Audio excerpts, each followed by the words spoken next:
ఆ నాటక రచన శైలి, జీవ పాత్రలు అవన్నీ కూడా చాలా అద్భుతమైనటువంటి పాత్రలు, జీవం ఉన్న పాత్రలు. అసలు ఆనందరావు నాటకాలు అంటేనే జీవం ఉన్న నాటకాలు. ప్రతి పాత్ర కూడాను హృదయానికి హత్తుకుపోయే విధంగా, ఈ సమాజంలో ఒక దర్పణం లాగా, ఇది ఇది ఈ పాత్ర నేనేరా, ఆ పాత్ర ఫలానరా అనేటటువంటి ఉదాహరణలు చెప్పుకునే విధంగా ఆనందరావు రచనలు సాగుతూ ఉంటాయి. చాలా కష్టపడింది కూడా అలాగే కష్టపడ్డాడు. ఎంత కష్టపడ్డాడో చెప్పడాలో కాదు. అసలు ఎన్ని డబ్బులు పోగొట్టుకున్నాడో మాకు తెలుసు. మేము ఇంటికి వెళ్తే మాంసం కూరండి మాకు రిహార్సల్లో పెట్టి మమ్మల్ని పోషించాడు. అంటే మమ్మల్ని తీసుకెళ్ళి చేయటం అంటే పెద్ద స్టారు యాక్టర్లను తీసుకెళ్ళి వేషాలు వేస్తే ఎంత ఖర్చు అవుతుందో అలా చేశాడు.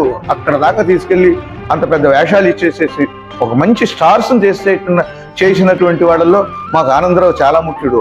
ఆ నాటకాలు, ఆ పాత్రలు లేకపోతే నాకు ఇంత పేరు వచ్చేది కాదు. నాకు తెలిసి 1991 ఎకనామిక్ రిఫార్మ్స్ అనేటటువంటిది భారతదేశంలో వచ్చిన తర్వాత సమాజంలో ఏర్పడ్డటువంటి పరిస్థితులని, మనీ సర్క్యులేషన్ కొంచెం బాగా పెరిగింది. వీటన్నింటి నేపథ్యంలో మెటీరియలిజం అనేటటువంటిది ప్రజల్లో బాగా నాటుకుపోతున్నటువంటి సమయం. ఈ నాటక రచనకు వాతావరణాన్ని, పూర్వరంగాన్ని కలిగించిందనేటటువంటిది నా అభిప్రాయం. దానికి అనుగుణంగానే ఆయన 1995లో మొదలుపెట్టాడు. ఈ మెటీరియలిస్టిక్ సొసైటీ ఆవిర్భావం వేళ్ళునుకున్నటువంటి బ్యాక్గ్రౌండ్లో మానవ సంబంధాలు ఎలా ఉన్నాయి అంటే, ఒక గ్రామం తీసుకున్నా, ఒక చిన్న పట్టణం తీసుకున్నా, ఒక సమాజం తీసుకుంటే గనక మానవ సంబంధాల్లో ఏ విధమైనటువంటి మార్పులు వచ్చినాయి అనేటటువంటి దాన్ని ఇందులో చాలా స్పష్టంగా చెప్పగలిగాడు. అందుకనే నాటకం 1995-97 మధ్యలో రాసినప్పటికీ కూడా 2024కి కూడాను, ఇవాళకి కూడాను సమాజంలో జరుగుతున్నటువంటి పరిస్థితులకు రెలవెంట్గా ఉండగలిగింది. అందుకనే ఈ నాటకం నిత్య యవ్వనంతో నిలబడింది అనేటటువంటిది నా అభిప్రాయం.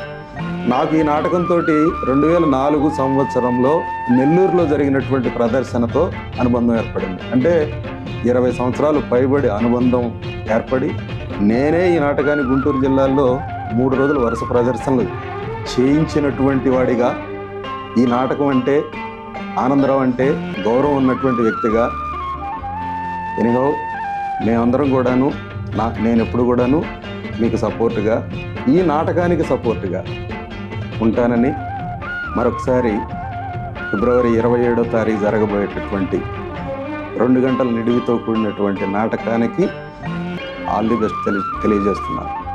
Thank you. పర్వటిగాలి నాటకాన్ని ఆనందరావు గారు 1998లో రాశారు. ఐ థింక్ ఫస్ట్ ప్రదర్శన, సెకండ్ ప్రదర్శన గుర్తులేదు, నేను ఒంగోలులో చూడటం జరిగింది. ఆ తర్వాత నాట్ లెస్ దెన్ 20 టైమ్స్ చూశానండి.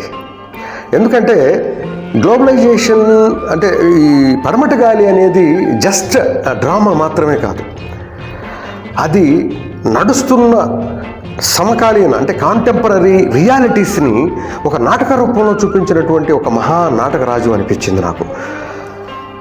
ఆ నాటకంలో గ్లోబలైజేషన్ అంటే లిబరలైజేషన్, ప్రైవేటైజేషన్, గ్లోబలైజేషన్ అనేటువంటి అంశాలను చాలా లూజ్గా మాట్లాడుతుంటాం మనం. కానీ అవి ప్రపంచవ్యాప్తంగా ఎంత ప్రభావాన్ని చూపిస్తున్నాయో, రాజకీయంగా, సామాజికంగా, ఎకనామికల్లీ, సోషల్లీ, పొలిటికల్లీ ఎంత ప్రభావం చూపిస్తున్నాయో ఆ అంశాలన్నింటినీ ఆనందరావు గారు గ్రామ స్థాయిలో తీసుకొచ్చి చూపించాడు.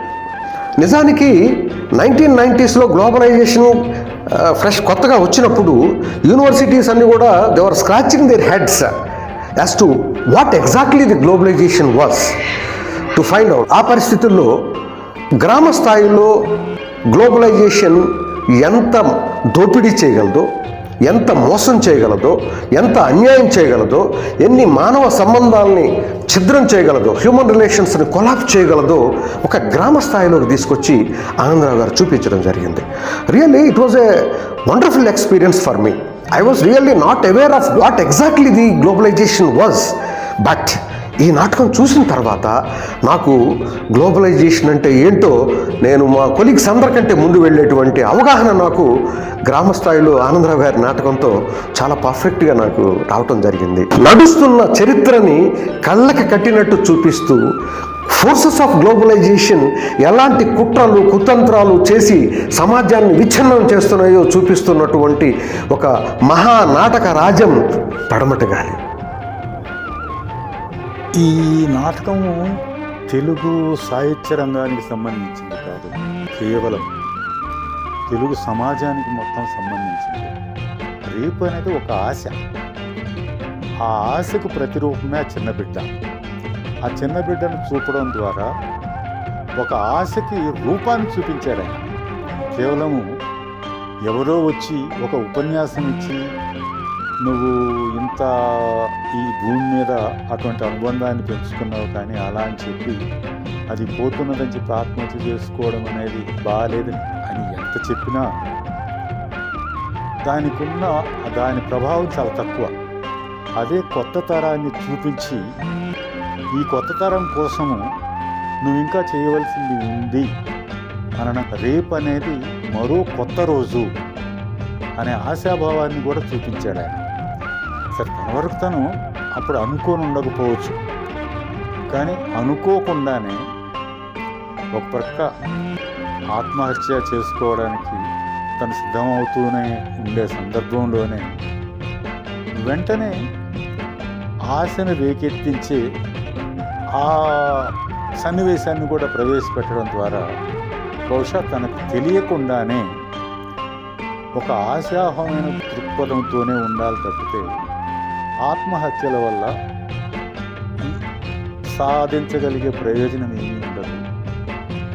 పరిస్థితులు ఏవైనా కావచ్చు కాక పరిస్థితులను ఎంతో కొంత తట్టుకున్న తర్వాత వచ్చే సంతోషమే చాలా గొప్పది.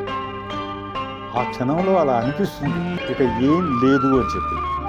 కానీ ఓ చిన్న ఆశ, ఆ చిన్న ఆశే మళ్ళీ రేపు దాకా ఎదురు చూద్దాం అనిపిస్తుంది.